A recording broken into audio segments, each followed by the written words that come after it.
بسم اللہ الرحمن الرحیم۔ السلام علیکم۔ ایک اور سوال کے ساتھ میں ہوں ارشد خان۔ پاکستان میں پہلے بچوں اور بچیوں کو ہراساں کیا جاتا تھا، بعد میں جنسی تشدد اور جنسی زیادتی کے بعد ان بچوں کو قتل کیا جاتا تھا، لیکن اب صورتحال کچھ اور ہے۔ اب تو کم عمر بچوں کو مائی بنانے لگی۔ یہ واقعہ پنجاب کے ایک علاقے میں پیش آیا جب ایک شخص کی بیوی فوت ہو گئی تو اس نے دوسری شادی کی۔ دوسری شادی کے بعد وہ دوسری بیوی بھی ناراض ہو کر میکے چلی گئی۔ اب اس گھر میں وہ شخص تھا اور اس کے 2 بچے تھے۔ ان 2 بچوں میں ایک 14 سال کی لڑکی تھی۔ وہ شخص روز بروز زندگی کے مطابق اپنے روزگار پر جاتا تھا اور اس گھر میں 2 بچے یعنی ایک 14 سال کی لڑکی اور ایک چھوٹا سا بچہ اکیلا رہتا تھا۔ پھر ایک دن ایک درندہ نما انسان اس کے گھر میں داخل ہوتا ہے اور اس 14 سال کی لڑکی کا ریپ کرتا ہے، درندگی کے ساتھ اس کے جسم کے ساتھ کھیلتا ہے۔ یہ سلسلہ کئی مہینوں تک جاری رہتا ہے، لیکن افسوس کی بات یہ ہے کہ وہ شخص 1 سے ہو کر 2، 2 سے ہو کر 3، 3 سے ہو کر 4 ہو جاتے ہیں۔ کئی مہینوں سے درندگی کے ساتھ اس بچی کا ریپ کرتا ہے، لیکن بچی خاموش ہے۔ معاشرے کی تانوں کی وجہ سے، موت کے خوف کی وجہ سے اور اپنے والد کی عزت کی وجہ سے کئی مہینوں تک ان درندوں کی ان گینگ کی ریپ اور جنسی تشدد، جنسی زیادتی کو برداشت کرتا ہے۔ لیکن پھر اچانک ایک دن اس کے پیٹ میں شدید درد بڑھتا ہے۔ والد صاحب انہیں اسپتال لے جاتا ہے۔ اسپتال میں ڈاکٹر کے رپورٹ کے مطابق وہ 6 سال سے پیٹ سے تھی، ایسا ڈاکٹر کا کہنا تھا۔ یعنی ڈاکٹر نے کہا کہ یہ 3-4 مہینے بعد یہ لڑکی ماں بننے والی ہے۔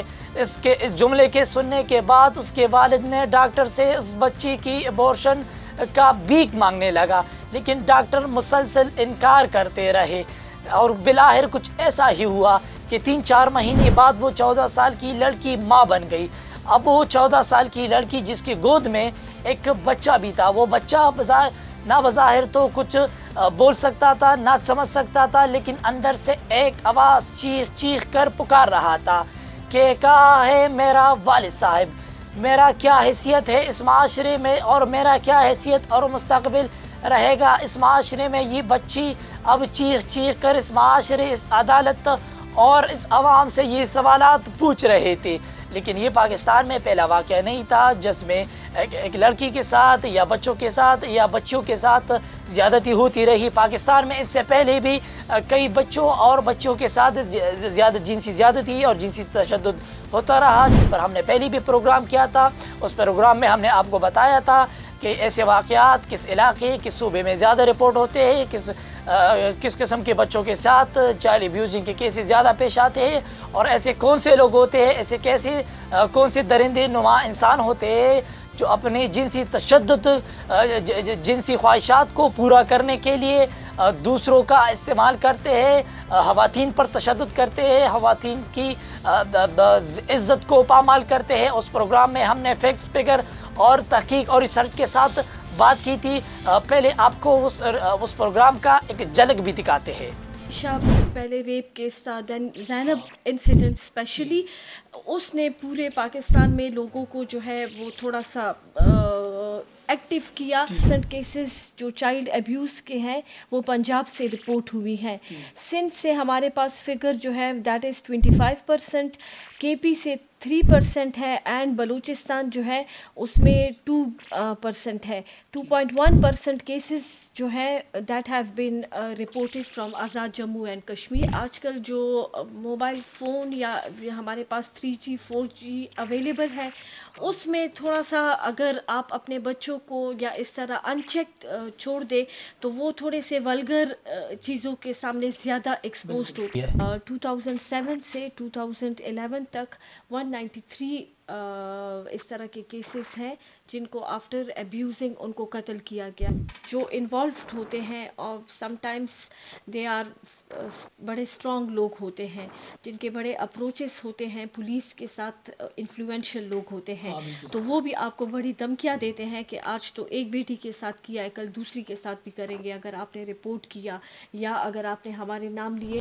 ابھی 14 سال کی لڑکی جس کی ہم اس پروگرام میں بات کر رہے ہیں، اس کے پاس عدالت کے سوا کوئی چارہ نہیں ہے۔ وہ عدالت سے چیخ کر انصاف مانگ رہی ہے کہ مجھے انصاف دیا جائے، لیکن سوال یہ ہے کیا پاکستان کی عدالت، کیا پاکستان کی انصاف کا سٹرکچر انہیں انصاف دے پائے گا یا نہیں؟ کیونکہ آلریڈی پاکستان کی عدالتوں میں ہزاروں کیسز پڑے ہیں جس پر کارروائی نہیں کی جاتی۔ پاکستان کی عدالت سسٹم کا شمار ان عدالتوں میں کیا جاتا ہے جہاں 20 سال بعد بھی لوگوں کو رہا یعنی بری کیا جاتا ہے۔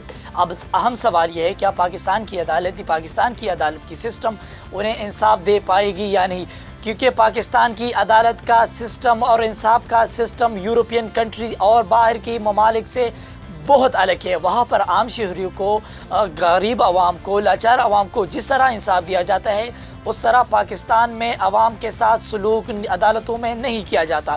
اور اس واقعے کی وضاحت ہم آپ کو ایک چھوٹے سے واقعے کے ساتھ کرتے ہیں۔ ہم پاکستانی عدالت اور فارن کنٹریز کی عدالت کے جو انصاف ہے، جو عوام کو انصاف پرووائڈ کرتی ہے، اس میں کیا فرق ہے، ایک چھوٹی سی کہانی سے اس کی بھی وضاحت کرتے ہیں۔ امریکہ کے ایک چھوٹے سے شہر میں ایک چھوٹے سے بچے نے ایک سٹور سے چوری کر دی۔ سٹور والے نے بچے کو پکڑ لیا، مار کر پولیس کے حوالے کر دیا۔ پولیس نے اسے عدالت میں پیش کر دیا۔ عدالت میں اس چھوٹے سے بچے کی کیس کی سماعت ہونے لگی تو جج نے بچے سے پوچھا، بیٹا چوری تم نے کی ہے؟ بچہ کہنے لگا، جج صاحب ہاں چوری میں نے کی ہے۔ جج نے پوچھا، بیٹا چوری کیوں کی ہے؟ بچے نے جواب دیا، جج صاحب میں 3 دن سے بھوکا تھا۔ جج نے سوال پوچھا، کیا تیرا والد اور والدہ کہاں ہے؟ بچہ کہنے لگا، جج صاحب میرا والد صاحب فوت ہو چکا ہے اور والدہ بیمار ہے اور وہ 1 نہیں 3 نہیں 4 دن سے بھوکی تھی، اس لیے مجبوراً چوری کرنی پڑی۔ جج نے سوال پوچھا، کیا آپ نے سوشل سیکیورٹی والوں کو نہیں بتایا تھا؟ بچہ کہنے لگا، جج صاحب سوشل سیکیورٹی والوں کی تو چھٹی تھی۔ جج نے پوچھا دوبارہ سے کہ کیا آپ نے اپنے پڑوسیوں کو نہیں بتایا تھا؟ بچہ کہنے لگا، جج صاحب میں نے 1 نہیں 2 نہیں 3 دفعہ اپنے پڑوسیوں کو بتایا تھا۔ پڑوسی ہمارے حال احوال سے باخبر تھے، لیکن اس کے باوجود ہمارے پڑوسیوں نے ہماری کچھ خاص مدد نہیں کی۔ پھر جج نے پوچھا اس سوال کے بعد، کیا آپ نے اس سٹور والے کو اپنی کہانی نہیں سنائی تھی؟ تو بچہ کہنے لگا، جج صاحب میں نے 1 نہیں 2 نہیں 3 دفعہ اس سٹور والے کو اپنی کہانی سنائی، لیکن اس نے سیم مجھے 1 نہیں 2 نہیں 3 دفعہ اپنے سٹور سے نکالا تو مجبوراً مجھے چوری کرنی پڑی۔ اس کے بعد جج نے جو فیصلہ سنایا اس نے مجھ سمیت پوری دنیا کو حیران کر دیا۔ جج کہنے لگا کہ مجھ سمیت اس عدالت میں موجود ہر شخص اس بچے کا قانونی اور اخلاقی مجرم ہے۔ ہر شخص پر یہ ذمہ داری لاگو ہوتی ہے کہ اس بچے کو $50 دیے جائے اور ساتھ ہی ساتھ یہ تحریری حکم نامہ دیا جاتا ہے اس سٹور والے کو کہ ان سے باقاعدہ معافی مانگ لی جائے، اور ساتھ ہی ساتھ یہ تحریری حکم نامہ دیا جاتا ہے ان پڑوسیوں کو کہ آج کے بعد اس بچے اور اس کی فیملی کا نہ حال احوال پوچھیں گے بلکہ ان کا باقاعدہ مدد بھی کریں گا۔ یہ تھا کافر کا عدالت، کافر کے انصاف کا سٹرکچر، جو کس طرح ایک غریب کے ساتھ ڈیل کرتے ہیں اور غریب بچے کو انصاف پرووائڈ کرتے ہیں۔ یہی مثالیں ہیں جو تاریخ رقم کرتی ہے، کیونکہ جن ممالک کی انصاف کا سٹرکچر، انصاف کی بنیادیں مضبوط ہوتی ہے وہ ممالک ہمیشہ سے مضبوط رہتے ہیں، لیکن پاکستان میں اس کے برعکس ہی ہو رہا ہے۔ اب پاکستان کی عدالتی نظام پر یہ فرض لاگو ہوتا ہے کہ اس بچی کو انصاف پرووائڈ کرے۔